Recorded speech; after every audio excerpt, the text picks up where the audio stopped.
What is up, everyone, and welcome back to another episode of the Somewhat Sports Podcast. My name is Chris, and I'm joined by only one Titan this week. That's right, our main Titan, the leader of this ship. It's a rare week because Jurg isn't here. He's not. The most consistent member of this group had some stuff to do, had some business to handle, and of course, we respect the king. Whenever he needs to get shit done, we let him get shit done. So, Jurg, we're going to miss you this week.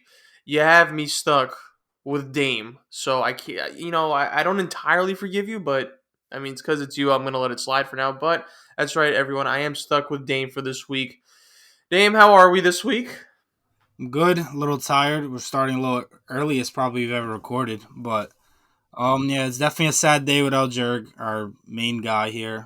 Definitely most consistent. He's definitely missed the least amount of days out of everybody. But I'm doing good. Looking forward to the weekend.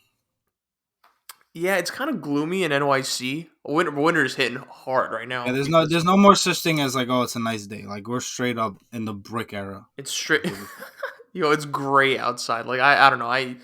You fall folk, like this is why I can't get hyped for fall because I know this is what follows, and Mm-hmm. everyone wants to suck off fall, but that shit came and went for like 2 seconds, and now we're stuck with the cold. But fuck it, bro. Arizona soon, right? When we move there Yeah, haha. together. All right. Yeah.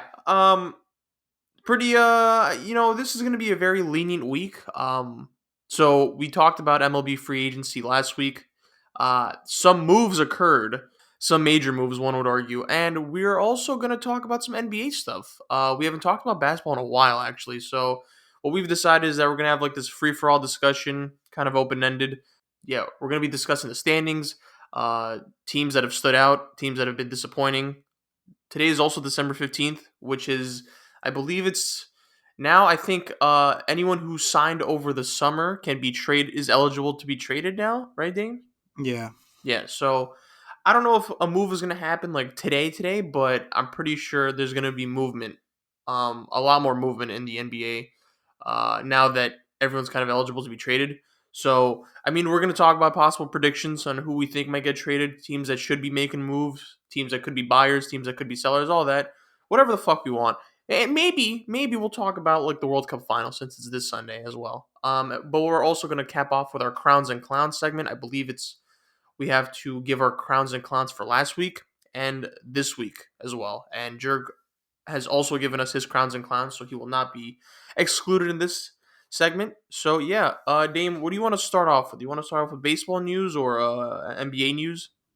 Yeah, we start off with the baseball one, just get it over with since basketball is gonna be like the main thing. Yeah, you're right. You're right. So main takeaway: Carlos Correa, 13 years, was it 350 million Yeah, 350. Yep. to the San Francisco Giants. Now, Dame, I mean, Jesus Christ. I mean, I think this kind of took us all by surprise. I don't know. You didn't really text in the chat when it happened. It was kind of me and Jurg. Were you surprised when this happened? Not necessarily the I numbers, was but busy on pro clubs. That's why I was focused on winning some ball games on FIFA. big But soccer guy, huh? But yeah, yeah, what was your takeaway from this move? Like initial thoughts, concerns, criticisms, comments, um, whatever. absolutely monster deal. My first thought was like, wow, this is massive. Obviously a 350 number is significant because it's the most ever given out to a shortstop. It's over Francisco Lindor. It's only less than Mike Trout, Mookie Betts, and Aaron Judge, who I think Trout was like 425, Betts is 365, and Judge is 360. And then obviously Correa comes in at 350. So I think that was Correa's goal this entire offseason, just to hit that mark of being the highest paid shortstop ever in total guaranteed money. Something that Trey Turner could have had with the Padres, but decided to pass up to go to the Phillies to try to be part of like a winning organization. But for Correa, he tried to get that last year in the offseason, and he couldn't really get it. There wasn't many teams that are willing to give out a 10-year plus deal to a shortstop, especially him. So instead, he went in the way of just taking a 1-year deal plus opt-outs to have the highest AAV as a position player, which he got, obviously with the Twins, but he just decided to opt out this year and try to get that mega deal again, which he got here. Obviously, after the Giants missed out on Aaron Judge, they had a lot of money to give out because they had that money set aside for Aaron Judge when they thought they were going to get him or thought they had a good chance to get him. So they knew for their fan base and for their team, they needed to use that money to still bring in an impact bat and a superstar caliber player. And Carlos Correa, in my opinion, was the very next guy on the list after Aaron Judge. Although I think Trey Turner is better than Carlos Correa, I just think Carlos Correa is more of like a superstar face of a franchise kind of guy. He's a leader in the clubhouse. He's won a World Series, tainted or not, he's done it. Teammates praise him for a leader. He is in the locker room, all that kind of stuff. And obviously, he's a big game player. You see all these postseason games that he's played in, and these big time national primetime games. He's always shown up. He's also a platinum Gold Glover at shortstop. You don't have to worry about his defense at all. So just the entire package of what he brings to the table, I think he's a great signing for the Giants. After missing on Aaron Judge, you put him right in the middle of that lineup. He's gonna hit around 300. He's gonna hit home runs. He's gonna play spectacular defense, and he's gonna be a great leader in your clubhouse for the young guys or even other veteran guys around him. So for the Giants, I really love it. And for Correa, I mean, I think he played this perfectly. Last year, he got $36 million for 1 year. Now he gets 350. So over the next, including last year, over 14 years, he got over 400 million. I mean, him and Scott Boras did a great job of negotiating his contract, and the way they let the last two off seasons played out. Last year wasn't there for him, so he just went with the most money possible in a one season. Played great, of course, because if he didn't, he wouldn't get this contract. He went into this offseason, played his hand, played his leverage, and now he gets the most guaranteed money ever for a shortstop. So I think it's a great deal for both sides. How much does this move?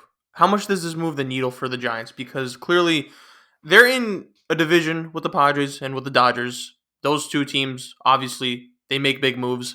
That's the biggest competition. Like that's pretty death division, all things considered. So I mean, you're right. I think missing out on Judge. Do you think like missing out on Judge kind of like pushed them to make this type of move? And also what do you make of this for the Giants? Like how much does this move the needle for them? Does this close the gap? Does this move them forward? Yeah, so I definitely feel like they felt pressure after the Judge thing because they knew that the fans knew they had money, so they needed to bring the kind of guy in there because there are a lot of reports that are saying the Giants were the favor and they're going to get Judge. So after not getting him, it's kind of a letdown. So they kind of, I'm sure they felt pressure from that. And then usually it's the Yankees that Scott Boras uses as like bait to uses them as like, oh, the Yankees have interest in this player and that drives up the price. But this year he used with Correa, he used that as the Mets. You saw these late reportings right before he signed the Giants that Francisco Lindor went to Steve Cohen and told him that Correa is willing to play third base to bring him over here and this and that. And a couple hours later, you see the Giants sign him. So the Giants definitely felt pressure from Scott Boras and from their fan base, I'm sure, for not getting Judge and from Scott Boras using other teams as leverage. But I don't know how much this really moves the needle because I remember seeing their lineup when they try to project Judge in it, and I think Judge is a better player than Correa, and it really didn't impress me. It's not that great of a lineup.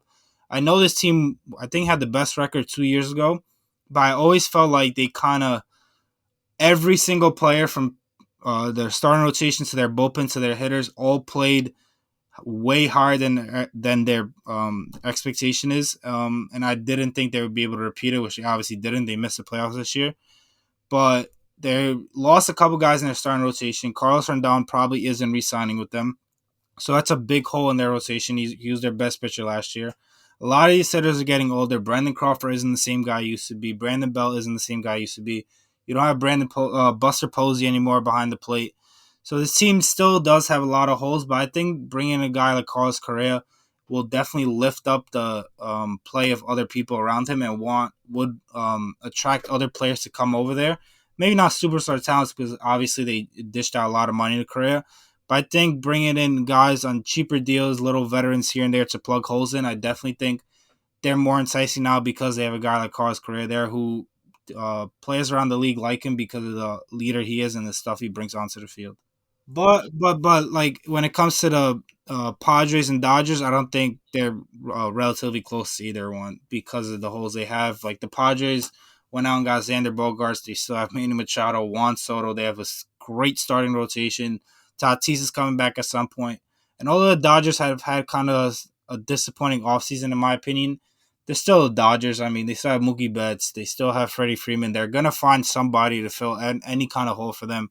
Like, they're the Dodgers. They're just always going to be good, and they'll always find somebody. So the Giants, I think, are definitely third in that, but I don't think the Carlos Correa signing really did much to make them any much closer to the Padres or Dodgers. Xander Bogaerts, obviously former Red Sox. The Red Sox were just nowhere near the price tag for the Padres, and people are thinking like, why are the Padres looking to spend all this money on a superstar player? They already are spending so much money on Manny Machado, Juan Soto in a year or two. I think they have to sign. They signed Fernando Tatis a $300 million deal. They re-signed a couple of their pitchers to good deals. So everyone's like, where are they getting this money from, and why do they even need to sign another superstar when they have these guys already on a massive payroll? The big thing is that Manny Machado has an opt out after this year, and he's only going to be 30 or 31, I believe. And you see the contracts that a Trey Turner or a Aaron Judge or a Xander Bogaerts are getting now. A guy like Manny Machado, who's in the MVP conversation the past 2 years, has played better than most of these guys, and he's their age, if not even a year younger, I believe. So if he opts out, if he doesn't opt out, he has 5 for $150 left. If he opts out, I'm sure he can get another 10-year, $300 million deal to kind of extend that. So it's more than likely he will opt out if he has another great season. So I think signing Xander Bogaerts or really going after guys like Trey Turner or Aaron Judge is kind of insurance for that, just in case he does opt out and he gets a better deal somewhere else where he doesn't want to be there. So they kind of backing themselves up into that. But yeah, a big story to watch out for this upcoming season, off season, is Manny Machado is able to opt out. I'm sure he's going to have a lot of suitors. But yeah, if people are questioning why the Padres are looking out to dish out all this money, I think it's insurance policy for if Manny Machado does opt out. All right. Okay. Yeah, I mean, did anything else notable happen in the MLB front? I think those are the two main moves that Yeah, occurred, right? we're kind of just waiting on Dansby Swanson, who's another one of the big free agents, shortstops from the Braves to sign somewhere. It's most likely looking like it's the Cubs or the Braves. And also the top pitcher remaining is Carlos Rendon, who's mostly linked to the Yankees, but they still haven't done anything. I'm not surprised. But yeah, those are the two main guys that people are kind of waiting for the dominoes to fall for them. Okay. Do you think like they'll sign this week? I don't know. At this point, I really don't know when these two are signing. People have been saying Rondon signing the next day, next 2 days, and that was like 2 weeks ago. So we just don't know. And Dansby Swanson just got married, so I don't know if his head is in the space to really be signing now. So we'll see. Maybe he made his decision before he got married, and now he's Maybe. just waiting But until look, after the honeymoon. the wife he got married to, obviously plays soccer. She plays soccer, and then she plays for the Chicago team, the Chicago's women's team. Mm-hmm. So that's why I think personally he'd go there, but we'll see. Cubs or White Sox? Cubs. Okay. All right. Well, I think that'll do it for the baseball talk. I'm pretty sure moves will happen in the next week. After this recording, of course, and we'll have Jurg back, so we'll have a lot more insight. We move on over to the NBA world, where I believe we're how many games in are we? I think we're 30 games in or something, 28 to Yeah, 30 something games in. around there. Yeah, so I would say like more than 1/3 of the season so far. I guess let's go by conference here. I think I wanna. What do you want to talk about first? Do you want to talk about the Eastern Conference first or the Western Conference first, name? Let's do the West first. Yeah, you're right. Well, I mean, technically, I feel like there's a lot. Yeah, I feel like Western Conference might entice a little bit more conversation though, because I don't think there's a clear cut favorite. But screw it. All You right, said West. so We'll go let's go. West. All right, now we'll go East then. Okay, so I'm looking at the Eastern Conference now, and just based on what I've seen so far, it seems like it's a collision course between the Celtics and the Bucks. To be honest, Yeah, to come out of the East, yeah, these two teams are above and beyond everyone else in the Eastern Conference. So I'm looking at it now. So Celtics are first place at 22-7. The Bucks are 20-7. They're second place, and then so I think there's a gap after that. I think after that, the next three best teams, in no order, of course, Cavs, Nets, and Sixers. And I know that's what the standings say, but I really do think like those are the next three best teams. So it's tier one, Celtics, Bucks. Tier two, Nets, Cavaliers, Sixers. I think of those three teams, I hate to say it, but I think I have the Nets above those other two teams, above the yeah, Cavs and the Sixers, just because like I believe the talent level and Kevin Durant's a god. In basketball, of course, he's still a loser in a herb, but I mean, they've been playing really well as of late, and when I that's what I feared I fear that once the Nets figured it out, they were gonna like catch fire and they were gonna play so well. And I mean, yeah, dude, like they're fourth right now. I think they could easily be third. I think they could actually, pass the Cavaliers. The Sixers, look, Embiid's playing on a crazy level. That dude's on some MVP shit right now. However, Maxey has been out for a bit, right? I don't know when he's coming Yeah, back. Yeah, so when Maxey comes back, I think the Sixers will hit their stride. I do think those are the solidified five best teams in the Eastern Conference: Celtics, Bucks, Nets, Cavaliers, Sixers. I think 3 to 5, which is between the Cavs, Nets, and Sixers, that could be interchangeable. I think once everyone's healthy, uh, that's going to be difficult. But I would put the Nets. No, I don't, because I know KD and Kyrie aren't going to play the full season. I would go Cavs 3, and then I would put Nets 4, Sixers 5. But those are yeah, the that's a five good best teams in the team. NBA. Yeah. In the Well, I Eastern mean, Conference, East, excuse me. East, yeah. Yeah, yeah. And then after that, that's when I think it's kind of like not a crapshoot, but I think it's kind of like it's up for grabs basically. What after the fifth seed? So as of right now, I'm gonna give you 5 through 10, Dame. No, I'm sorry, 6 through 10. 6 through 10. We got the Knicks, the Pacers, the Heat, the Hawks, and the Raptors.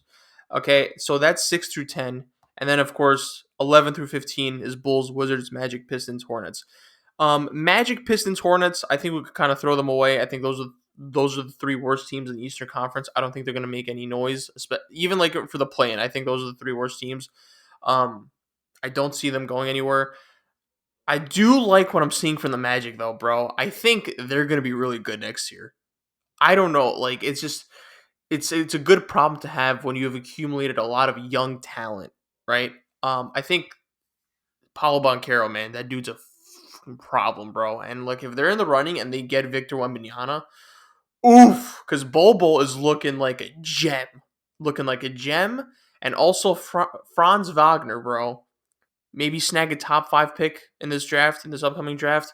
I think the Magic are gonna be a problem, bro. And now if you have Bobo playing like this, he's gonna be a long term piece. Who knows? And then you have like these trade pieces.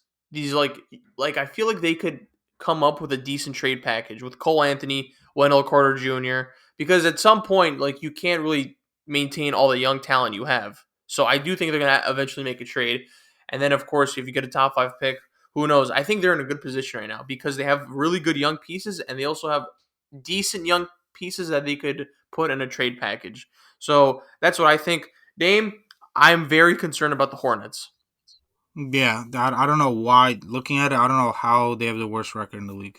Yeah. I don't get it. I know they've been hurt, but this team is besides LaMelo Ball, there's nothing to look forward to with this team. Nothing. Nothing. Just zero, bro. And he's going to sign the rookie max, of course, cuz that's generational wealth. But Lord Jesus, man, this team is so us as Knicks fans, like we like to complain that the Knicks are mid. I don't know, man. I think the Hornets are in a worse position. I think they're in a 100% a worse position because and I get it, LaMelo Ball is like that beam of like light that you have, so it's not entirely bad, but like you have a team full of mid players. You have a convict in Miles Bridges, so you have to pay PJ Washington eventually. I mean, who knows? So you don't know what you're gonna do with PJ Washington. You have Kelly Oubre. We've made our thoughts clear about him. Terry Rozier. You have Gordon Hayward. It's just like you have so many players that are like they're good, but they So don't many move the mid needle. players that are paid way more than a mid player should be paid. Way more, and they're individual talents. Like those three Yeah, players aren't like team oriented players, yeah. And I don't know, man. Like it's you got to get him off the book somehow. I don't know. Michael Jordan's not a good owner, but you have to do something because like the thing is, Lamelo Ball doesn't strike me as the type to be making demands about like, well, we need to do this, we need to do that. He's still young. He's gonna get paid the max. I don't think he's gonna go anywhere anytime soon. But I do think I don't know, man. We haven't heard from LeVar in a bit. I mean, Yeah, he's this is coming. He'll come eventually. he'll come eventually, especially when the Knicks need to make that move, for that star. But it's just they're in a horrible position. Horrible position. Okay, Bulls Wizards, the two teams that we have been correct about. And Bulls, we predicted this as soon as they made all their moves. Everyone liked to suck them off last year. They were gassed, and I get it. They got hit with the injury bug. They were playing really well before everything kind of collapsed. I didn't believe in the ceiling of this team. So now we fast forward to today. I believe Lonzo. I don't even know Yo, if I wanted to. I even know when's he gonna play. I feel like he hasn't played in like 3 years. I don't remember last time I seen him play basketball. I don't know who said it, but someone reported last night Yeah, that he might not come back this season, or that they don't is know when he's coming back. that is That's actually crazy crazy. That's because he absurd. missed all of last year, right? No, he didn't miss all of last year. I think mid-season is when he got hurt, but it was a meniscus tear. 6 to It 8 was, weeks yeah, was the diagnosis that he would yeah. miss. He ends up not playing at all. You have the off season. There's rumors of like, okay, he's still feeling discomfort in his knee. There was rumor. I don't know if it was confirmed or not, but he might have had a second surgery or something.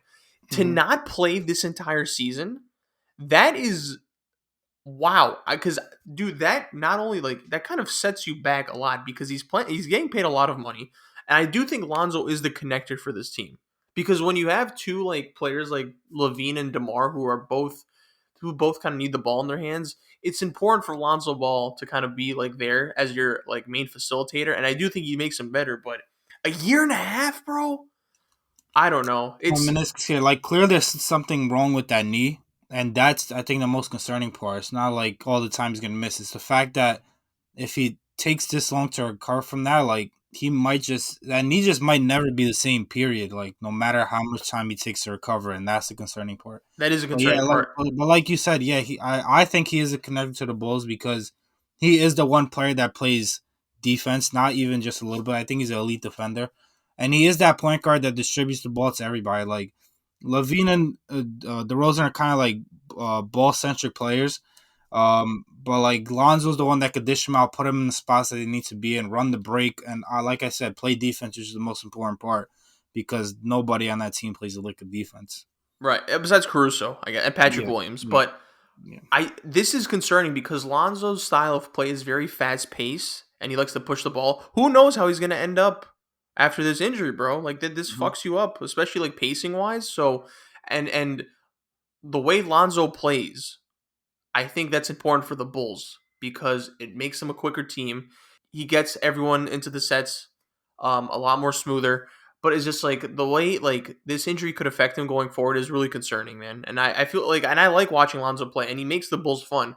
So and again, like he makes them a quicker team, and I do think with Levine and DeMar as like your two main scorers, a point guard that likes to push the pace, I think that accentuates their strengths a lot more. So this is a really bad situation for them.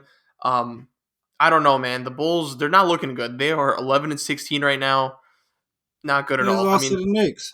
that is true. But the Knicks are looking good. We're gonna get to them. We're Nah, gonna get to them. Yeah, yeah, yeah. Wizards, tale as old as time. They start off the season well. They drop off. I don't know what's been happening with Bradley Beal. Is he in health and safety protocols?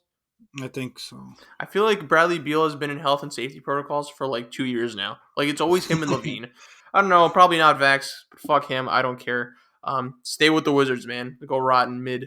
Uh, but yeah, that team, the Wizards are weird because I do think they have like a lot of talent because you have Porzingis is playing well. He's You been have your playing well. Yeah, but I think he just got hurt, right? Or back, something like something with that. his back. Yeah, of But I course. mean So that is his fucking back, man. I don't I mean you got that one right. But Beal, very in and out. Obviously, Kuzma's weird because I think Kuzma. I will say this: I have cut ass on Kuzma for the last few years. He has proved me wrong. I Yeah, think he's of still a herb. He's still a bird, but yeah, like he's been playing really well, man. Like he's actually like a good defender and a really elite rebounder, man. And I do think that man might get traded. I mean, if the Wizards are playing like this, I think he's an yeah. unrestricted free agent this Imagine offseason. a world where the Lakers attach a first round pick to Westbrook to go get Kyle Kuzma. Mm. I heard Chris Haynes reported that there's interest in a reunion, of course, but Yeah, of he course. tweets a lot about them. But hey, I That's wouldn't mind if the Knicks you possibly, know you know how much of a clown Rob Pelinka would look like yeah, to give a first round picks with did that. Kuzma to get Westbrook, and then to get Kuzma back, he attaches first round picks to Westbrook. I wouldn't. Yeah, I don't. That is Yeah, clown shit. I saw the Knicks too. I saw the Knicks interested too. I don't know what they give up, but I mean, we'll talk about it. Yeah, but also I wouldn't give up a first rounder for Kuzma. nah, hell no. Absolutely not. But yeah, the Wizards, they're also a mid team, a lot of talent. They also have to pay Rui Hachimura soon, man. Like I don't know what that team is. Like they had all the tools there to, initiate a really good rebuild and then trade Beal, but they didn't. So now you're stuck wherever you are. 12th seed. You're like on neck and neck with the Bulls. All right, so let's talk about 6 through 10 because I think this is a good discussion. So Knicks 6, Pacers 7, Heat 8, Hawks 9, 10 Raptors.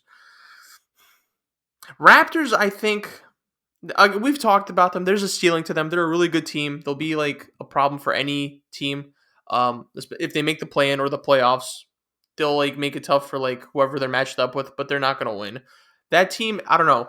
They need to do something because they have a lot of good players, but like that's it. Like, and they're a very good team oriented. Like they're an actual team, right? They have an identity. They're very good on the defensive end, but it's just like you got to do something eventually. Like you need to like I feel like they need to make a trade eventually because like you have your Fred VanVleet, you have your Pascal Siakams, you have your Scotty Barnes, OG Anunoby. I feel like has been in trade rumors for a bit. You have your Gary Trent Jr. It's just like at some point you have to do something to like kind of move the needle because they're kind of stuck in that echelon of just like play in and like fringe playoff team. Um, I am very surprised at the Pacers, to be honest. I thought this would be a bottom five team. Shocking, yeah, me too. Tyrese Halliburton is a stud. I told Stud. you, bro. I told you when that year that he got drafted, and then dude's No, I telling me wanted to no, bro. draft him. No, I wanted to draft him. I was literally at Buffalo Wild Wings, and then most of the people there I was with didn't know who the Knicks were going to draft. I'm like, this is the guy I want, and then they obviously didn't go. Of course, man. And then Listen, no, well, I was surprised that I had a friend, Frank Gal's brother. He asked me for like fantasy advice, and like Halliburton was ranked like the 7th best player overall in right, fantasy, and I was like, to literally avoid him. That's a ridiculous ranking, and like he's obviously lived up to it. I think he's like a top 5. Fantasy and real life isn't the same, but like it just shows you how he's been balling. He's doing everything he can for that team, from rebounding to passing, defense, all that, assisting.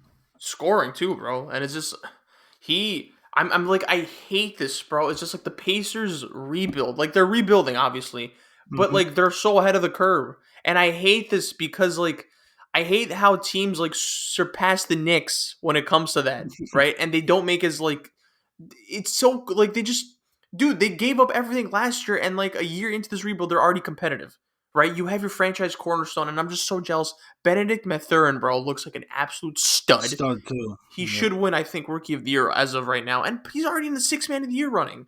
Like, bro, what? So you have two cornerstones right there, bro.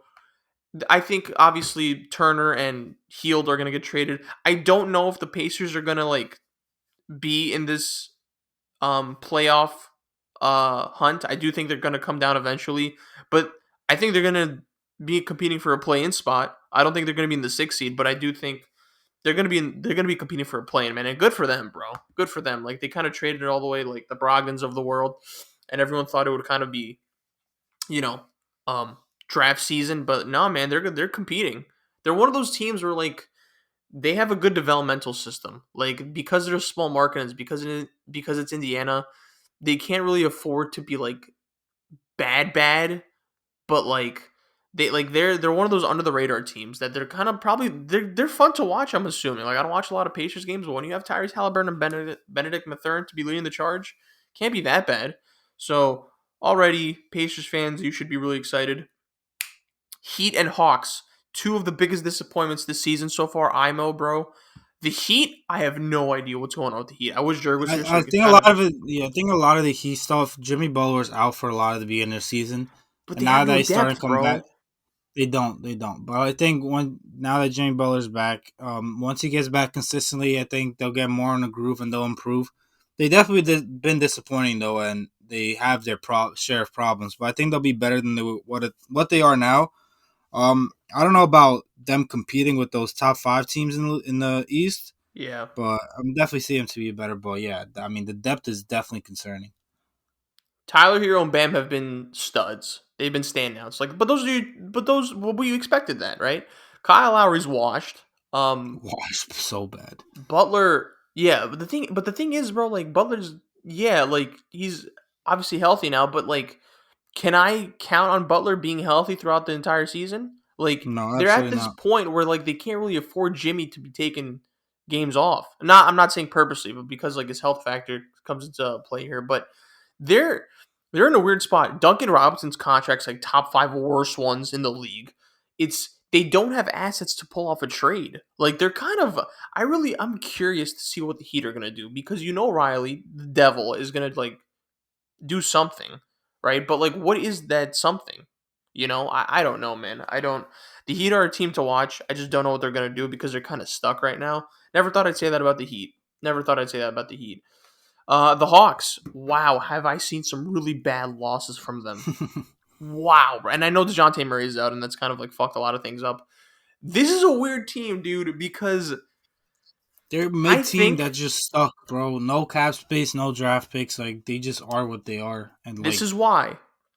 This is why that summer where they like signed Bogdanovich, Gallinari, and all of them, I was like, okay, these are good moves, but does this do it for you, right? Because these are the type of moves that cap you out. So like you have to do something, right? They made the Eastern Conference Finals a few years ago, but ever since then, it's been nothing. And you trade for DeJounte Murray, but I'm like, I don't know, man. This still doesn't move the needle for me.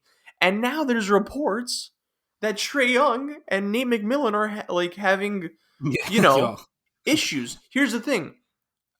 Trey Young talked about it. Nate McMillan. It's like, oh, it's common. We just, I think it's common for like the star and the coach to butt heads. The Athletic doesn't report shit that just isn't noteworthy, man. yeah. Right?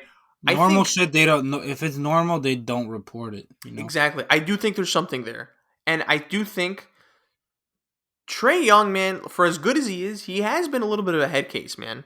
Like, For sure. bullshit aside from like how we view him on the court, I do think he's a piece of shit. But like, dude, he does start a lot of shit because I do think it was like 2 years into his career. I think he was kind of going to the front office saying, "Yeah, look, we need to make moves here," and I think he was kind of the main voice in them making those moves for Gallinari and Mhm. Bogdanovich and like all that stuff. So I do think like making demands early in your career, and I get it, you're that good and you're the guy that they want to build around.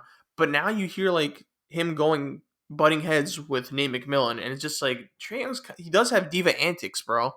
And I wonder, with that being said, with him having issues with McMillan, this team kind of being capped out, being stuck in like the middle. I do think they're gonna get better. I think once DeJounte Murray comes back, they'll be a little bit better. Maybe they'll be like in the top 5 or 6, competing for that, or at least be in the playoffs, and not the play in. Because I think we ever solidified 5, but I think they could get the 6 seed and not be in the Yeah, play in. I think that's how high as they can go, though. I don't see Yeah, them moving to the top five. yeah, I don't think they exactly. Me compete too. with any of those teams. Me too. There's a whole John Collins scenario because that man's been in trade rumors for like the last year and a It's half like now. it's like he got drafted, bro. He got I, been. d- I don't, and I he don't has know. his contract is abysmal, bro. And I'm not saying Yeah. Collins isn't And he's talented, but just like, not that good of a player. Like he's athletic and he's a rebounder. Like he is what he is. yeah, like he could Yeah. score, but like I don't know, man. It's just Just for that they. contract, like you could do so much more with that kind of money and assets that you'd give up. I'm not. I yeah. I don't envy the Hawks. I will say this though, they're not gonna do it. Obviously, Trey Young, a year or two, gets into trade rumors. Oh yeah, it's gonna happen. He's gonna begin to shoot because I don't see this team taking any steps forward in the next couple of seasons. Like they are what they are. They gave up the draft picks to the Spurs. They are capped Right. out with playing Trey Young and Dejounte Murray and John Collins and all these other guys. Like I don't see where they're gonna make significant improvements to kind of take that next step forward. This is why, bro, I'm so cautious of like team building. For as much shit as we give the Knicks, and they've given out some abysmal contracts, they weren't any long term contracts that kind of like have like capped them. Do you understand? Like Bogdanovich, Gallinari, and I think they got rid of Gallinari, but like, and like John Collins, these like things like they hold you back, bro. And these are some big contracts. Collins is getting like 5 years, 125 million, Yeah. and it's just like you could kind of tell when a team has like fucked themselves and have like established a ceiling that you just know they're not gonna win, but they're just like, well, but that's your team going forward, and I think that's the Hawks. Like they kind of like they've like put themselves in a hole right now, and it's gonna come to a point, and I think the Sixers are kind of in that boat. Like I don't think the Sixers are gonna win anything, and eventually, like Embiid's gonna want to win, and there's gonna be questions about it, right? About like your team going forward. But I don't know. I don't want to talk too far into it, but like Trey Young, I wouldn't be surprised if in 2 years he like requests a Mm. trade, and I wouldn't be You opposed to see, the team I that we're saw gonna talk about. I saw a thing like a week or two ago that he bought a super mansion in Los Angeles. Yeah, I'm not surprised. I think a lot of people buy Yeah, I know. mansions in LA, See what but you just see everyone buying mansions, and it's always just linked to like the Lakers. But I will say this though: I'm very cautious on who the Knicks would trade for. I wouldn't mind a Trae Young trade. nah, not at all. But he's kind of hated there. But I'm sure that league changes overnight if he gets traded there. Hell yeah, bro! You get revered. Oh my god! And I feel like Trae Young would be so spiteful to be like, "Yo, I'll take the Knicks." Yeah. Yeah, Speaking of the Knicks, 5 in a row as of this recording. They were in some very disgusting waters because they were literally the most mid team in the NBA, and I think they were 10-13. They lost an awful game to the Mavericks. Randall was being Randall. I think Brunson was the only like highlight because he was playing well. RJ was playing god awful, bro. I mean, I haven't talked to you about it, but like RJ was playing no, it's been abysmal. awful, awful. We were Defensively and offensively, it's just been bad. bad, bro, and it's just like we hate this because like he becomes like a spot up shooter sometimes, and like he can't shoot that well, and like the finishing wasn't even well. It was like these 4 for 13 games, and we're saying this because we're big RJ fans, but like it was brutal to watch, and there was the whole thing with Cam. I think the Dallas loss, in which they lost by like 40 or something, kind of, I think the front office and Tibbs were like under hot waters, and then I think Tibbs finally was just like, all right, screw this. Fournier's been out of the rotation. He took Rose out of the rotation. He took Cam out of the rotation. So now it's been like we're gonna prioritize the young guys, and as a result, 5 wins in a row. I think they look pretty decent. I think they look pretty decent right now. I think the defense is real. I think the last 10 or 11 games, RJ has flipped the switch and he's looked a lot better, especially because he plays the 4 a little bit more now.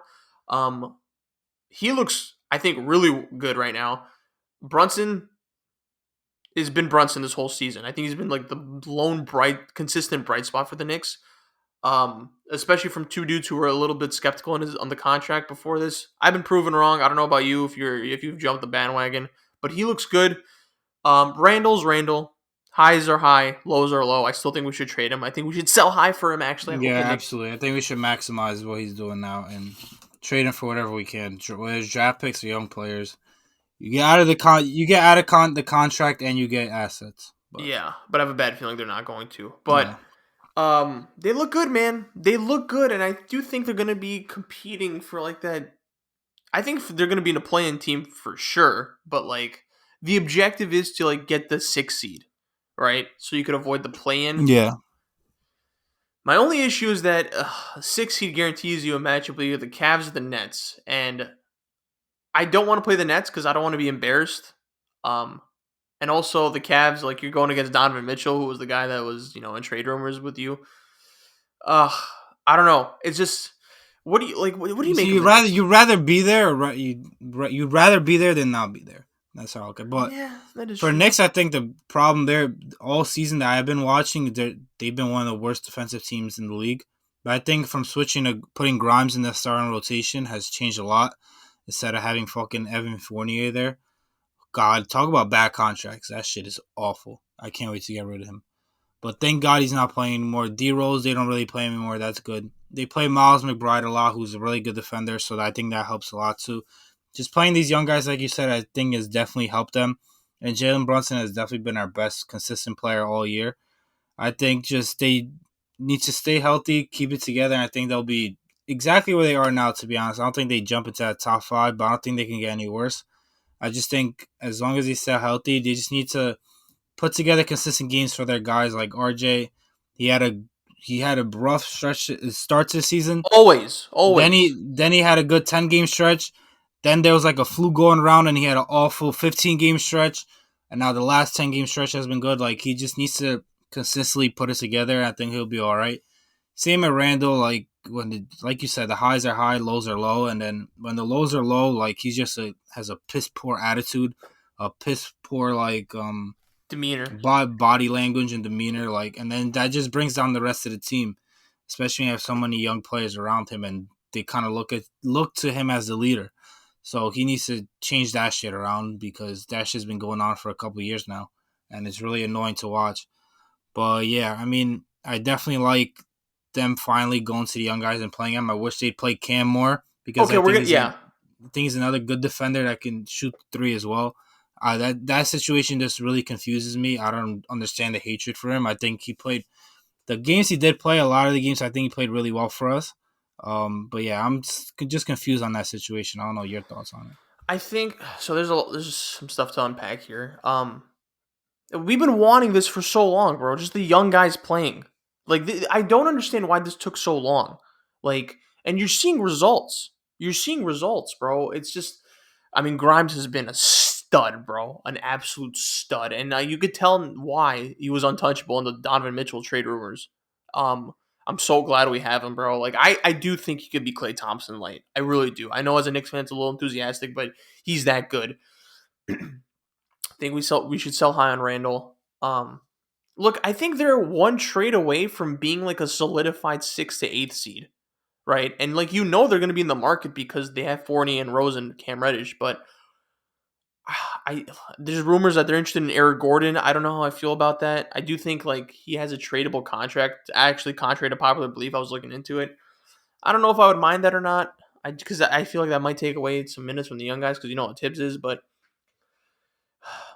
the Cam thing is interesting because he's inconsistent as fuck.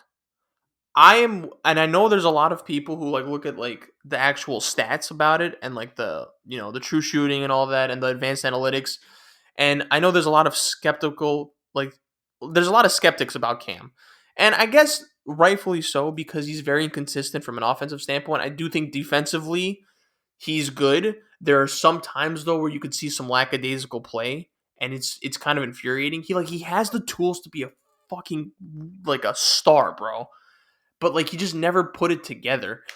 And that's just one thing like I feel like the front office prioritizes Tibbs's wants too much, and I think Mm-hmm.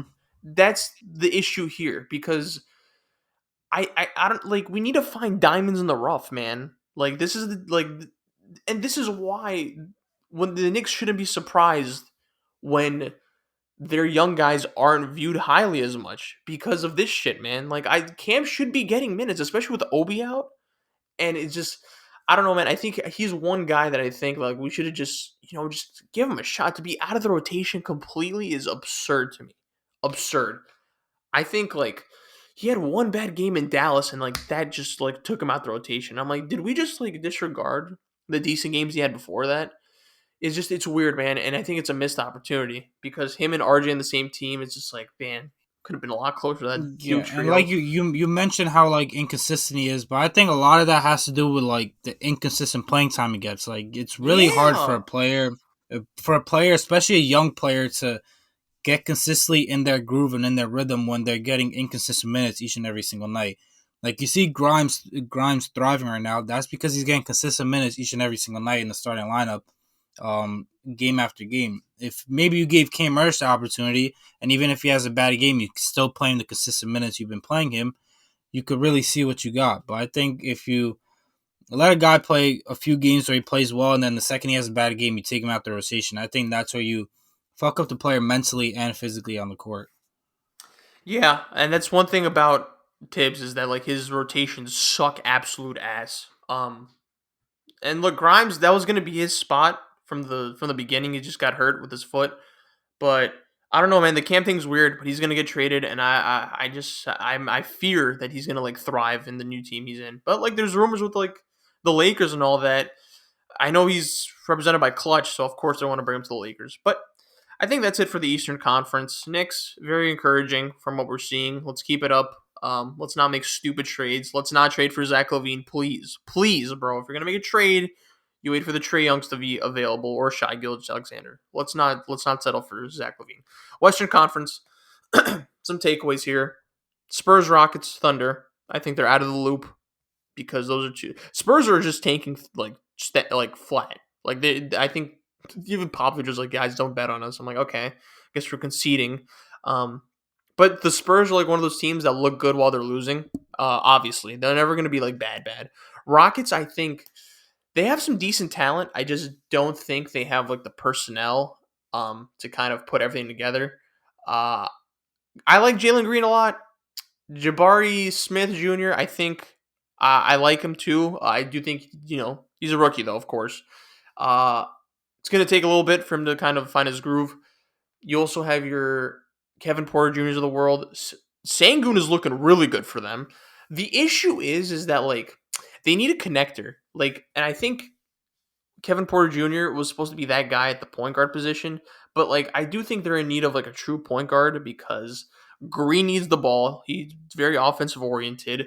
Sangoon's looking good. I think Sangoon looked really good with the point guard.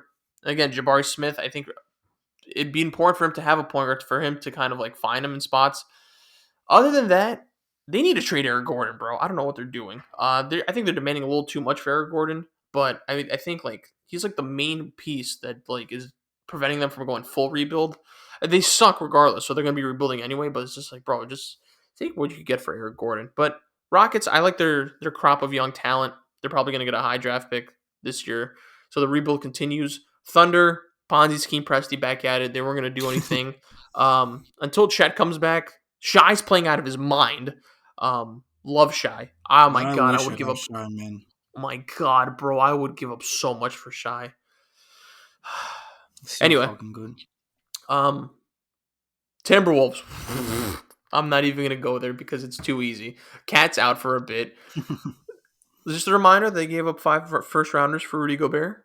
That's yo, that might go down as one of the worst trades ever. I mean, I'm with you. They D'Lo should be on the trading block, right? He should have been, in the offseason. He should have been gone in the offseason. In I my don't know if opinion, but anyone wants him though, bro. that's the most. Yeah, he might be on the trading block. There's no one might want him, but yeah, I mean, I I think he just has like a year left. yeah, he just doesn't fit that team at all. They need, I don't know. They just need Does he another fit point any guard. team at all? I Not don't know. really. It's just Maybe like bad teams.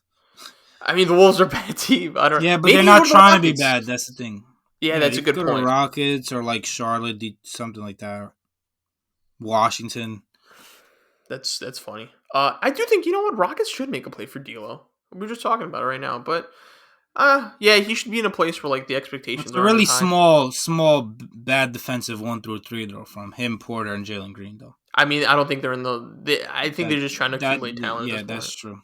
Yeah, I don't know. Timberwolves, but this is what a clown organization, bro. And Cat's out for a bit. Edwards is, oh man. I mean, Edwards, he sounds like he's miserable over there, bro. Well, you're kind of stuck over there. Okay, 1 through 10. I didn't bring up the Lakers because I think the Lakers were in the discussion at least. Pelicans and Grizzlies, 1 and 2 seed. The future is now, brother. And dude, Brandon Ingram's been a little in and out because of like the injury bug, but the Pelicans look so freaking good. Oh my god. so We good. expected this. We expected that they would be really good because they look good without Zion, and now that Zion's back and he's healthy, good lord, are they a force to be reckoned with. I do think like this is just they're so fun to watch. Jose Alvarado looking good, Trey Murphy. Wow. This team is so fun. They're easy to root for. We're Zion fans, of course. Dude, I don't know, man. I don't want to jump the gun here, but they're a team that you don't want to see in the playoffs. I don't think they're going to win it all, but they're a team you don't want to see. Like, for example, the Clippers. Clippers don't want to see the Pelicans in the playoffs. 100% they don't. A team that is, like, on their old man shit don't want to see the Pelicans. They're going to tire you out, bro. I am a fan of the Pelicans. I didn't think they'd be the first seed. I know it's still early in the season, but I didn't think they'd be the first seed. We had them kind of high. We had them like 4th, 3rd seed, I believe. But yeah, I think we're high on the Pelicans. Grizzlies at 2. I think without Desmond Bane and Ja, man, the Pelicans and the Grizzlies, I would not mind if these two teams are like the 2 best teams in the Western Conference for the next 5 years, man. They're both so fun to watch. They're young. They're fast. They have Ja and they have Zion. I wouldn't mind if that's a rivalry going forward. Nuggets at 3. Now, Dame, I think I was higher on the Nuggets than you and Jurg. I don't know about you, but like I thought with Murray coming back, Bones Highland taking the next step forward, and you have Jokic, obviously. They're healthy now. They're a team that not a lot of people. I feel like when people talk about the elite teams in the NBA, they don't talk about the Nuggets, and I do think they should be talked about. Michael Porter Jr., what the fuck is wrong with him? What's wrong with it? Is he not healthy? Um, I don't know. I feel like he's never healthy. I think he's just on and That's off, true. just inconsistently healthy and then not healthy. Like you just don't know when he is or not. Okay, I don't know either. Maybe I don't know. I wish Jurg was here so we could kind of look up like what's the problem. Maybe it's a back spasms or something. I don't know. But like he's not playing and they're in third place. That's a good sign. I do think once Porter Jr. gets back, yeah, it's I think dude, I'm telling you, the Nuggets are a problem. They're a problem that I think no one talks about. And I think once everyone's like fully healthy, they're gonna be them Grizzlies and the Pelicans are, and for my opinion, they're the three best teams. Clippers should be there, but like they're just never fully healthy. Okay, after that, Blazers, Suns, Clippers. That's 4, 5, 6. Blazers, tail as old as time. We know how this goes. Probably a Yeah, first, they'll second round drop off. exit. I'm sure. Yeah. Yeah, I'm shocked that they're this high, but I don't think they'll finish at the 4 seed. Simons is looking like a stud, bro. Stud. Simons, wow, wow, does he look good? Imagine they traded Lillard for assets and just grew around Simon and have all these other assets. But Who it is what it is. knows? Who would have thought that? Yeah, listen, Lillard isn't running from the grind, so he's not moving. I'm gonna kill myself every time I hear that stupid ass phrase. Shaden Sharp is actually underrated, bro. I actually like Shaden Yeah, Sharp a lot. That man can OD. fly. They have some good young pieces. The Blazers are actually in a good position. That's why you should trade Lillard because you know you're not gonna win, and you have some decent young pieces you can build around. Whatever. I want to talk. I want to talk about this team after. Actually, let's talk about this team last in this tier. Clippers 6th place. Kawhi's starting to like get in his groove now.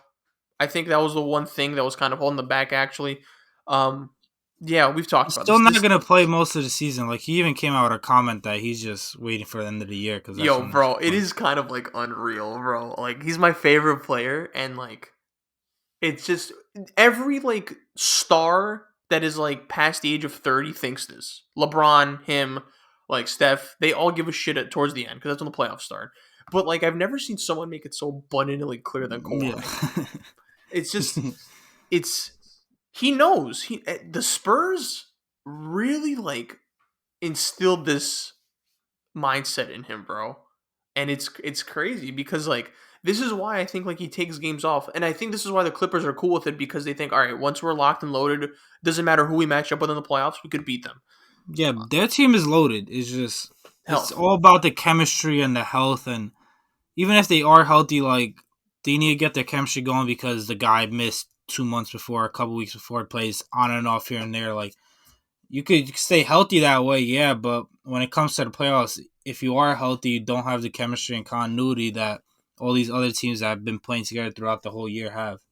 You know, yeah, I feel you. And John Wall looks pretty decent too. There, look, I mean, the Clippers I think are a contender easily. I think it just depends on what the hell's they're gonna happen definitely with not a Kawhi's team you want body. to face if they are healthy. You just kind of Yeah, gotta hope that they don't know how to really fit together because they haven't played as much together. yeah. I do think though if they like match up with the Grizzlies or the Pelicans, like that's an issue for Yeah. them though. I'm not gonna lie. A team with a good center with size is gonna like cause problems for the Clippers. Mm-hmm. But they're of course I think we had them as like a championship favorite. The Suns. We need to talk about the Suns. Not so bright in Phoenix actually because I know Booker's been out lately, but the vibes are so awful, and it doesn't help that I feel like they're like one of the most hated teams in the NBA. What is up with Chris Paul Yo, at teams just being everybody hated? hates them.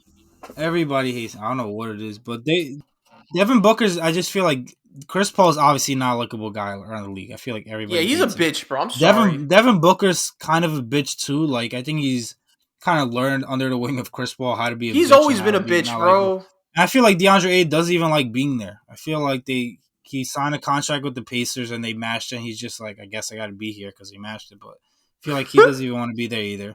The team is just full of guys that people don't like, and at some point they might not even like each other. Cameron Payne, don't even get me started with that I guy. was literally gonna bring That's him up, bro. I fucking hate that guy. Even If I hate Mikhail him, how do you think other people feel? Yeah, Even Mikal Bridges Mikhail, too. like, and I was like, damn, like they turned Mikhail Bridges into a piece of shit too. You could just tell. You could tell, and I don't know. There's something about them. There's the Jay Crowder situation. Their depth is kind of fucked. Chris Paul is kind of entering that wash territory. They're still good. They're 5th place without Booker lately, of course. but they got to do something. Trade for Julius Randle. Give us a first round pick. Yeah, I wish.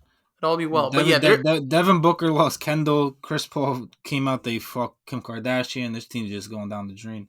I mean, just wow. Just wow. Just a lot of shit going on A with lot that of team, shit. on and off the court. I am so happy that the Kings are good, man. I have no idea. I have such a soft spot for the Sacramento Kings. They're I don't know 7th why. place. Fuck them. I hate that Why? organization, how bad they are. They're just a Oh, badly yeah, of run course. organization. And I just, For sure. I don't But want them to do good. all right.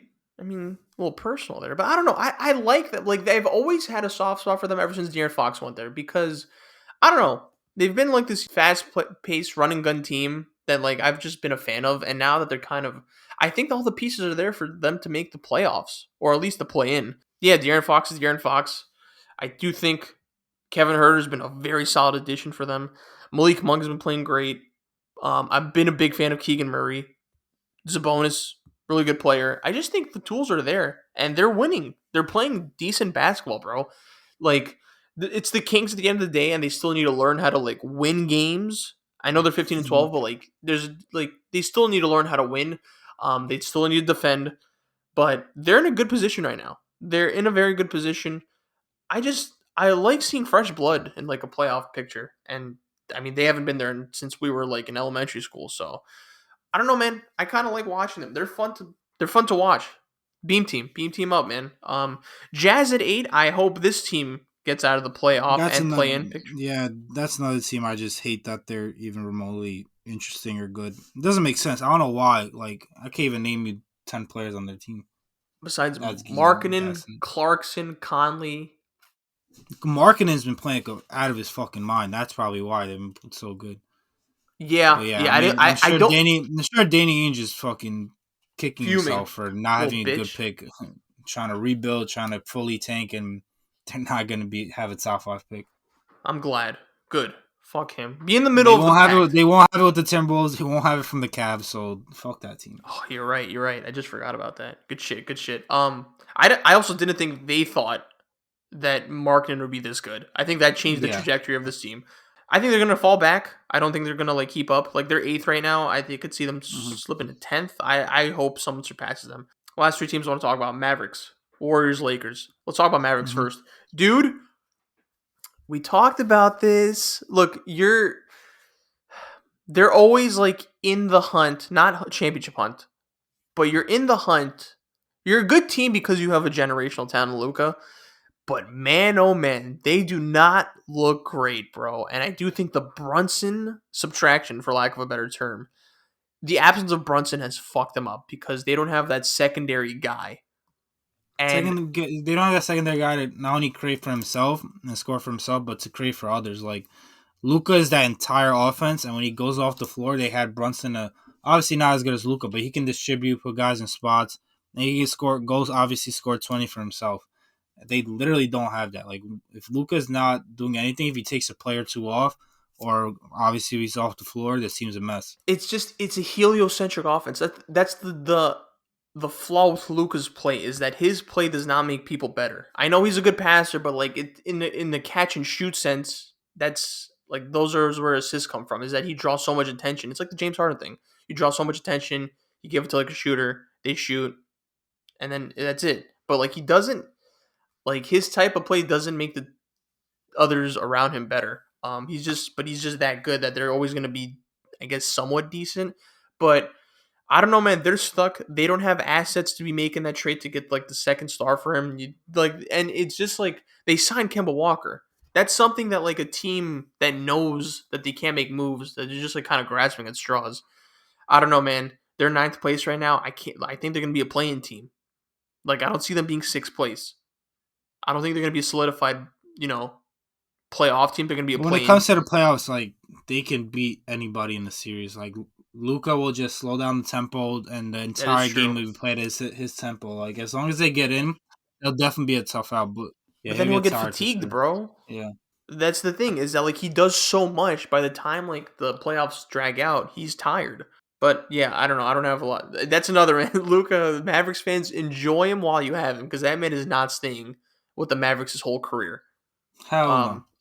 I mean, I'm not going to say anything. Okay, Warriors at 10. Hmm.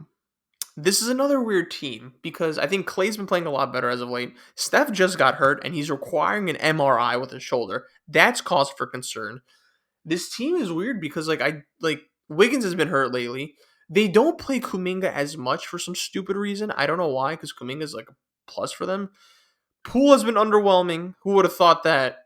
Um, us. We Besides everybody who knows basketball and is not a biased person. 140 million contract. I don't whatever. Wiseman has been in the G League. This team, I don't know. I mean, Draymond's Draymond. It's like he's not going to give you a lot offensively, but he does everything else well. I don't know, man. I don't think the vibes are as The bad as they are in chemistry just Phoenix. the chemistry just isn't there. The defense isn't there. There's just something off about this team. It's not the same team last year that was kind of playing with a fire under the belt or whatever it was, or a chip on their shoulder. There's just something off about this team. Obviously, they could turn around in an instant. They've been playing together for so long. And in the playoffs, no one wants to see them in a seven-game Yeah. series. But there's just a feeling watching this team and just following this team that like it's just not the same as last year. But 10 is not an ideal seed for them right now. No, Like this not at isn't all. like like they so sixth place, that's 2.5. The Warriors are 5 games behind. So they're 2.5 games behind the sixth seed. They'll pick it up eventually, but I don't know now because the Well, Steph Curry Steph's injury. out. Yeah, Steph's out. I mean, Steph's been playing out of his mind, and they're still losing. Like he's been playing at all-time level, and they're still losing. So That is true. This is a perfect opportunity for Poole to kind of do something, bro. show why you're worth close to anything of your Yeah. contract. I don't know, man. It's just I can't give you a decent assessment on the Warriors, especially with Steph being out now. But again, all they need to do is make the playoffs, and I'm pretty sure they will. Because after that, it's kind of anyone's game. But they're not a promise at this point. I don't think they're a promise to win the chip. It's good. This Steph injury is we're gonna see. That's gonna say a lot. They're a good comparison. A good comparison for them is the Bucks, the Tampa Bay Bucks. No, No, absolutely not. The bad Bucks comparison. fucking suck. There's nothing good about the Bucks, and I feel no. That might be the Don't. Lakers comparison, actually. Well, let's talk about the Lakers because they are 12th place right now, 11-16, 2 games behind the final play-in spot. They've been playing a lot better than they were in the beginning of the season. They're primed to make a trade. I don't know what that trade is. No idea what the trade is, but like they can't just sit there and do nothing. They have to do something. But like I have no idea what it is. They're not gonna go get a star, obviously. But They need like to make like what within the what margin can moves. what can they even trade for a role player? Fournier. Like yeah, They need what are they gonna, shooters. they do. But what are they gonna trade for Fournier? Kendrick Nunn and Patrick Beverly? You give me picks. I don't care what you do. You give me something. I But don't then care. how much does that help them giving away picks to get Fournier when you could just hold them and But then do what? you could use the picks to get Buddy Hield and Miles Turner or one of them. That Like I don't. trade, I still don't know what.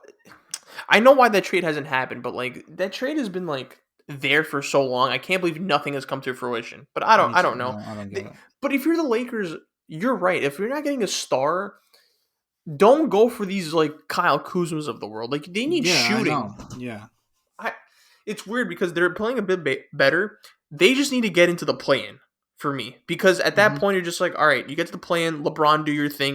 AD's playing like an AD's absolute. playing MVP. He's playing like the MVP, defensive player of the year. He's all that. He's as long as he's healthy, which obviously it's not gonna happen in my opinion. But He's so good, playing bro. like this, he's so fucking. You see the potential there and why he's raved about. And why people get mad when he gets injured or he plays soft because this is exactly what people expect from him because this is what he can be.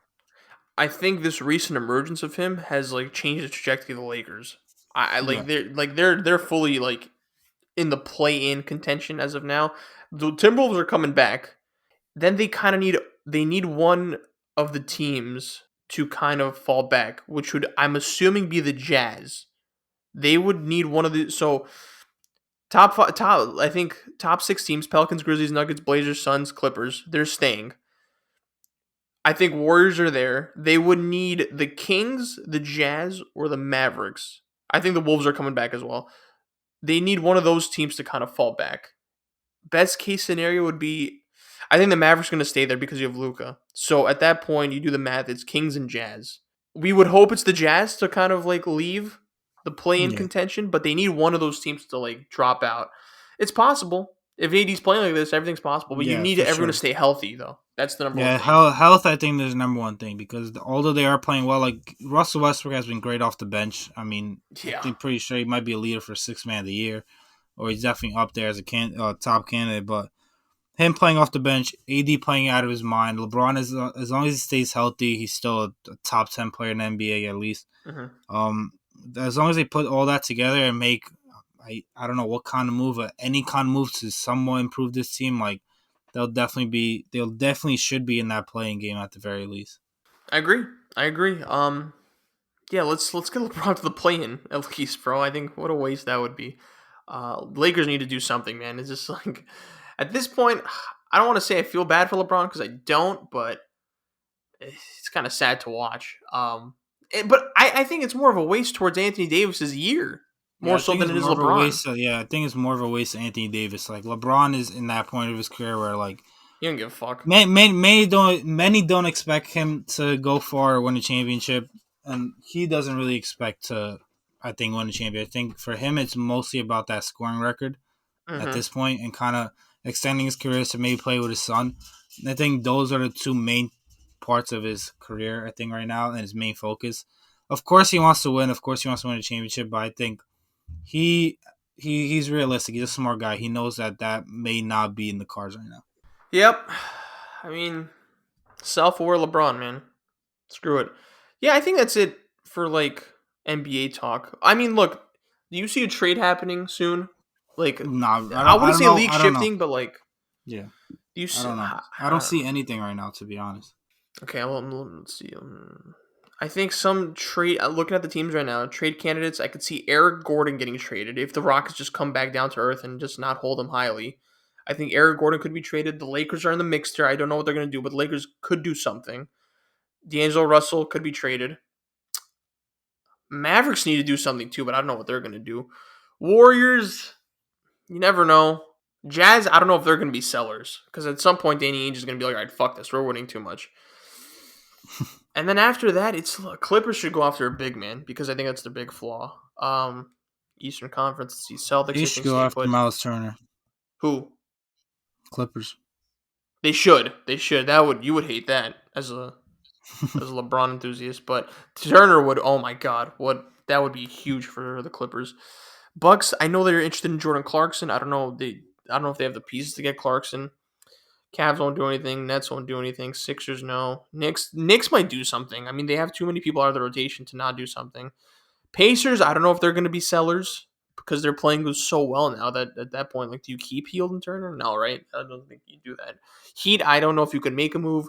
Hawks are about ready to explode. I think John Collins is a name to watch. Raptors. I don't know. Bulls. I don't think they're going to sell anymore because I know they suck now, but like, I mean, you can't really. I feel like they think they can't blow it up this soon. Um, Wizards. Kyle Kuzma, another name to watch. Magic stay put. Pistons. You have Bogdanovich, but you just re-signed him for like 2 years. But I don't know. I mean, I know the Lakers are in that field. I mean, Bogdanovich would be a huge get for the Lakers, to be honest. And then the Hornets. I'm not interested. Doesn't really matter what they do. So yeah, I mean, those are a few names, few teams that I think are gonna I'm do. sure now that the December 15th thing has passed, like teams are going to be talking a lot more extensively, and we're going to hear a lot more rumors.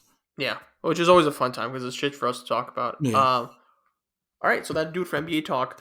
Let's just bring this up real quick because we haven't really talked about it. We have some graphics regarding it, but we haven't really talked about it on the show. World Cup final this Sunday, 10 a.m. Eastern.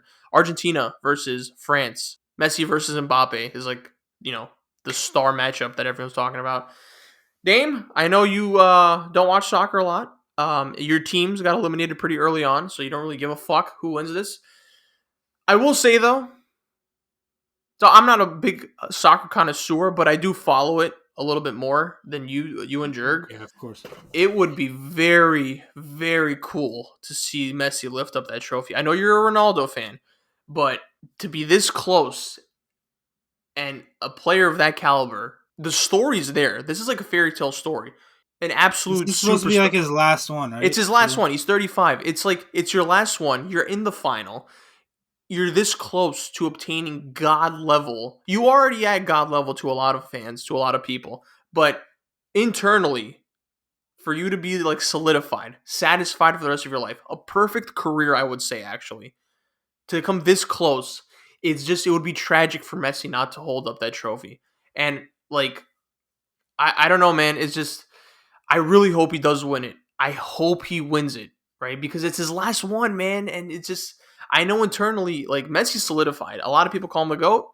You have your Maradonas of the world, you have your Peles, you even have your Ronaldos. But in my opinion, if he holds that World Cup trophy and Argentina wins it, he's the GOAT to me. I think he's the GOAT. And I think that's an actual perfect career and it's a perfect ride into the sunset. I know he's going to like Miami, MLS. I think I don't know if it's confirmed or not, but like at that point, it's just to see someone like officially to the masses reach the God mode. That's literally, you're watching greatness, and it would cap off, I think, a perfect career, and it would be so cool to watch because we get to experience it. It's just France is a different beast, bro. France is such a different beast, and Mbappe's playing out of his mind. Giroud is playing Benzema's like great. rumored to might come back for the final. I I know don't it's a think he's. rumor. I don't know. I don't think he's gonna come back. I don't think Benzema's coming back. The fact that France made it this far without, I mean, I thought they were gonna make it far regardless. I was hoping Morocco to win. England choked. I'm not surprised. That's what England does. But it's just like Giroud is playing out of his mind. It just breaks my heart, man, because like I want Messi to win, but like, oh god, France is so good, and you also have Griezmann as well. That France team is loaded, bro, and Mbappe is about to have like 2 gold medals by the age of 24, bro. That's nuts. It's crazy. I think he has like 9 gold World Cup goals too. I think the record's like 15 or something like that. Like, It's just, oh my god, bro. It's just he is in prime position to be the ultimate winner of soccer, bro. uh I mean, yeah, you might win like 2 World Cup gold medals. That's nuts. It's him and Holland seem to be the next two soccer titans. They seem to be the successor of like the Messi and Ronaldo echelon. Him and Holland, but I don't know, man. Mbappe got to have 2 World Cup gold medals. I just hope Messi wins. Like, do you? I know you're a Ronaldo fan, but you're not a big soccer guy. But like, if Messi wins, isn't that not the coolest thing it's ever? great. Like I'm big like guy on like legacies and goats and stuff like that. Like Mm-hmm. I'm a proponent for just guys winning and kind of building on their legacy. And obviously, I'm not a big soccer guy, but just I know how great Messi is and all these GOAT debates. Like him just adding a World Cup stat, something he's missing, I think would be perfect for him and for that legacy, and definitely something I'd love to see. Yeah, we've been spoiled, man. Like this generation of sports. And I don't know, man. It's just I hope it happens. I'll be heartbroken for him if he doesn't. It's his last one. He'll be 39 by the next World Cup comes. He knows. He knows that like this is the last one where he could be the most effective. And I don't know, man. I hope they win. I hope we have a good game at least. Um, Expectation. I hope Argentina wins. I think France takes it though. Unfortunately. All right. Let's move on over to our last segment, clowns and crowns for the NFL weeks 13 and 14.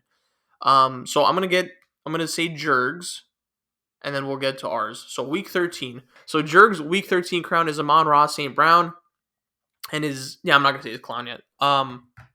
Yeah, the Lions are looking good, bro. And you guys, I think Jameson Williams is back, right? Yeah, he caught his first touchdown this week. Caught his first touchdown. Dan Campbell, awesome. I would run through a brick wall for him. Lions look good, man. They're not mathematically out of the playoffs now. They're showing some life. But Amon-Ra St. Brown is a big reason for their turnaround. I'm a huge fan of his. He's actually like won a couple crowns in our segment. So shout out to him. He gets Jurg's crown for the week. My crown for week 13 is the Cincinnati Bengals for beating the Chiefs. Joe Burrow continues to be undefeated against Patrick Mahomes, bro. And man, as Patrick Mahomes fans, this is concerning because I'm not confident in a playoff matchup against the Bengals if I'm the Chiefs. And again, for Joe Burrow, I mean, to kind of own the Chiefs and be 3-0 against Patrick Mahomes, that's a feat in itself, man. That's an actual accolade. So, oof. Bengals are finding their stride, and you're beating the Chiefs, and you're undefeated against them. You own real estate in Patrick Mahomes' head as of now, so I got the Bengals as my crown for Week 13. So yeah, you stole mine. Oh But shit, it's sorry. fine. But no, it's you. You always do that. But I'm gonna go with the Cowboys as my crown for that week. I just think Scoring 54 points on primetime against the Colts, who have a pretty good defense. I know the Colts as a team are just bad, but scoring 54 points is always something that should be highlighted, I think. And they did it with Dak Prescott only throwing for, I think, like 200 yards, I believe. Let me check that real quick. I think it's like 198 and 2 touchdowns. Like their defense scored a touchdown, I'm pretty sure. Their rushing game was on point. Like everything was just clicking for that team and on prime time, which had a lot of people watching, of course. Yeah, Dak Prescott only threw for 170 yards and they scored 54 points. Like, that's impressive, and that should be highlighted. So they get my crown for the week. Cowboys, man, it's hard to like come up with an assessment for them because like they're gonna make the playoffs. They might meet the Bucks in the first round, and like the makings are all like they should be. They should make it far this year in the playoffs, but it's just like it's the Cowboys, man. But we can't take away from what they're doing in the regular season, right? Whatever. Okay, Week 13 clown. Jurg has the Colts. I mean, the Colts they're a shit show right now. They're gonna be competing for a high draft pick. I think are they top 10 in the draft in Tankathon? I'm pretty sure they are because they have only 4 wins. They only have 4 wins? Okay, let me look at it now. So the Colts, they're 7th right now. So the Colts currently have the 7th pick in the NFL draft. But I think the teams ahead of them are like really bad. I don't think like it's going to be hard for them to kind of outbad the other teams, especially with Kyler Murray out for the year now. It's Yeah. Saints suck, Rams suck, Bears suck, Denver sucks, and then Houston sucks. Like, are you going to be worse than all those other teams? I don't know. I mean, they peaked in that first Jeff Saturday win, but then they've been ass after that. So the Colts get Jurg's clown of week 13. My week 13 clown is the Saints. Surprise, surprise. They blew a 16-3 lead to the Bucks. I know it's Tom Brady, but like that, you could have had that Stole game. my shit You could have again, had bro. that. It's always with this bullshit, man, with fucking Brady. Oh my god. Like, come on, Saints. God damn it. Nick Wright said it best. Like they're letting you beat them. Like it's there. Just cut out the head. But teams just refuse to Tom Brady just doesn't die. Whatever. It's the Saints. They piss me off. They get the clown for week 13. Your week 13 clown? I had the Saints too, but you stole it again. Um, let's go with because I have them for 14. All right, so I'm gonna go with the Chiefs. Um, Mm. Not really much of a clown, but it's just the fact that they can't get over the fact of beating the Bengals. Bengals, which is kind of concerning because you're gonna most likely see them in the playoffs. And like everyone thought that the Bills are your main rival and this and that, and you don't know if they're gonna beat the Bills, and you're gonna run to the Bills. It's gonna be him and Josh Allen for the next 10 years in the AFC Championship. But the Bengals have proved to be more of a threat to the Chiefs than the Bills are. And the big reason is because I don't know what it is, but Patrick Mahomes just can't move the ball as much as he can on other teams as he can on the Bengals, and I don't understand why because the Bengals aren't that good of a defense. But I think the biggest concern is that Chiefs defense cannot guard those wide receivers. And whenever Joe Burrow needs a first down, he always gets it because usually they're in man coverage, and none of those sorry ass corners are guarding T. Higgins, Tyler Boyd, and Jamar Chase. So it's a kind of a futuristic thing, but the clown goes to the Chiefs for not being able to beat the Bengals.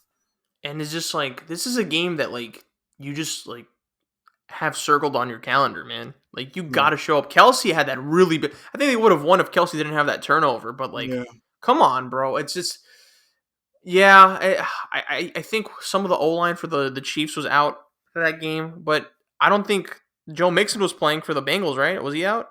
yeah. Yeah. I think he So was no fine. excuses. Like they were. He was.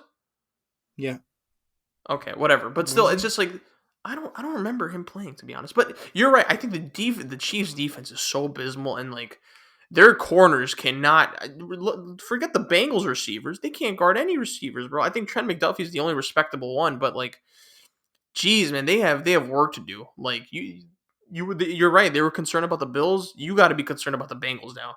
They should better hope that their side of the bracket doesn't include the Bengals or the Bills. Like you would hope those two are kind of in the same bracket. Yeah, you hope And that you only see one of them, yeah, and not yeah. both. But yeah, I don't know. I'm not confident about the Chiefs. And Patrick Mahomes also had a bad game for week 14. All right. Week 14. Jurg's crown for week 13 is Trevor Lawrence did God's work. End quote. Yeah, Trevor Lawrence had his best game, I think, of his career. he has been on a really hot streak, man, and he is looking like the quarterback that we all expected, that we all thought. Yeah, Jets fans wish they could have had, but they had to beat the Rams in like week 15, scumbags. I don't want to talk about it, but he's looking so good. I think the Jags have found their stride. Obviously, they're not mathematically out yet. They're looking decent. They're looking decent, and now that Trevor Lawrence he's entering that echelon, bro. Thank God one of these 2021 quarterbacks are looking decent. Besides Justin Fields, because I mean, the expectations we had for Lawrence were like astronomically high. So it's kind of cool that he's kind of living up to them finally. If he makes the playoffs, if he sneaks in there, huge shout out.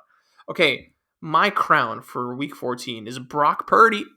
The injury to Jimmy G, Mr. Irrelevant, final pick in the draft, numbers called, smokes the Bucks, smokes them, and he looked good doing it.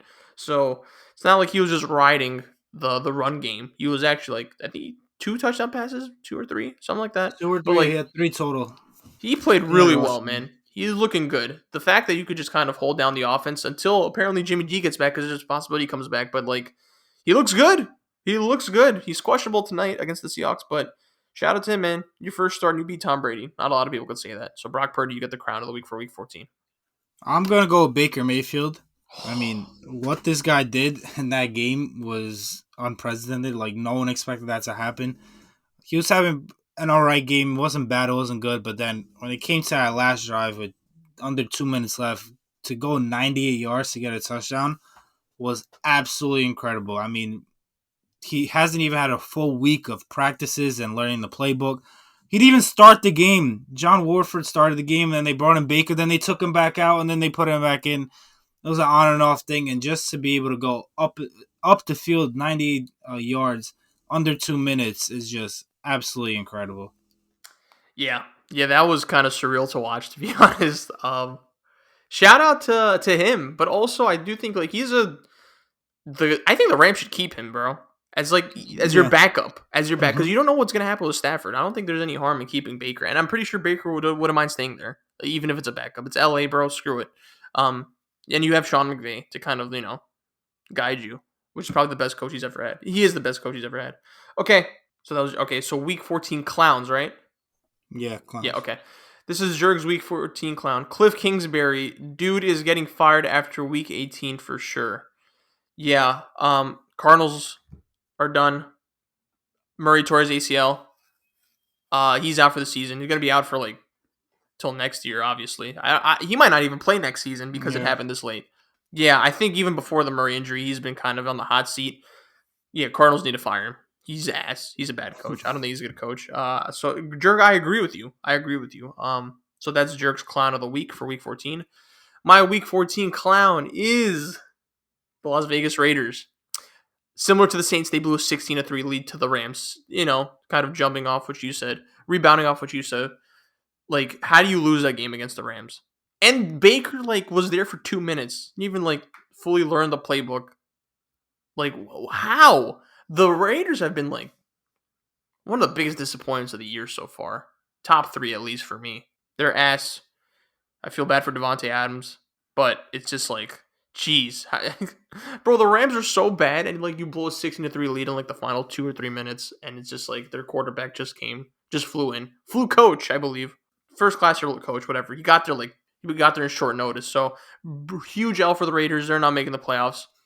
Disappointing season, especially after so many high expectations for them. So that's my clown for Week 14.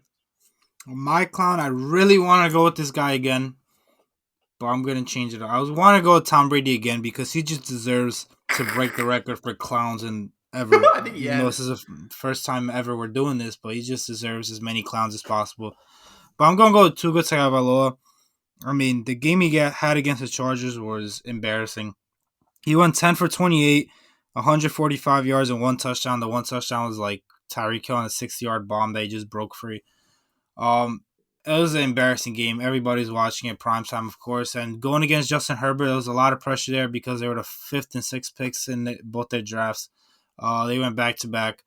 And Justin Herbert had a great game and throwing for 367 and a touchdown. And then you just have Tua who just throws for 145 yards and 60 of them were to Tyreek Hill on one play. it was just an embarrassing game. It seems like he couldn't complete anything. The offense wasn't moving at all, and the Chargers aren't a good defense. It's not like the defense just stopped the Dolphins. It's more the fact that the Dolphins just couldn't move the ball themselves. So it was an extremely concerning game. Back-to-back concerning games for Tua on the Dolphins in that offense. And now they're going into Buffalo in the snow. Interesting to see where this offense goes from now, but it was definitely an awful, embarrassing game for Tua this week. I'm a little concerned about the Dolphins, man. I had them as like... They were such a fun team to watch in like the beginning of the year, and then I don't know what just happened in the last couple of games. Tua. I figured him out, man. Literally. And they're playing the Bills next in snow. So I don't think, spoiler alert, they're probably not winning that game, in our opinions, but it's going to not look good for Tua. It's not going to look good for Tua, man. This is going to be a huge test for him. It's going to be a huge test. You're playing in the snow against Buffalo. Oof. Not looking too hot. Not looking too hot. But yeah, I think that's it. I think that's it for this week. What a week. What a discussion. Talked baseball, talked football, talked basketball, talked soccer. All we were missing is hockey. Yeah, wow, we could have had everything. Wow. Nice job, Jurg. Kind of ruined it. But yeah, that'll do it for this week. Star-studded week. I'm pretty sure there'll be news to catch up on next week with baseball continuing its free agency. Basketball, a lot more trades are going to happen. Well, maybe we'll talk about like the World Cup winner, of course. We're kind of gearing up towards the NFL playoffs. So obviously predictions are pulling up soon from our end. Our socials, SomeWhatSports on Instagram. We give our weekly predictions for NFL. We also gave our World Cup predictions. Sorry from the knockout stage. Till now, we obviously didn't give our semifinals predictions, but we kind of we knew it was going to be France and Argentina from like those two matchups. I kind of got lazy on that end, so shame on me. But I'll make a graphics for the World Cup final, for our World Cup final predictions. Somewhat Sports, I don't know if there's a space, but Somewhat Sports on Spotify as well. You'll see our logo there. It's the same logo that we have on YouTube. You basically hear us on audio format on the way to work, on the way to the gym, during the gym, whatever, the whole 9 yards. We're there for your ears. But other than that, I think that'll do. Got nothing else to plug. Jurg will be back next week for all you Jurg fans. But yeah, Dame, this is very fun holding down the fort with you. Very good discussion, very back and forth, very fun, very funny. Always a pleasure, contrary to popular belief, but always a pleasure. I think that'll do it for this week. Dame, any plugs? Anything you want to say? Nothing. Hello. Okay, perfect.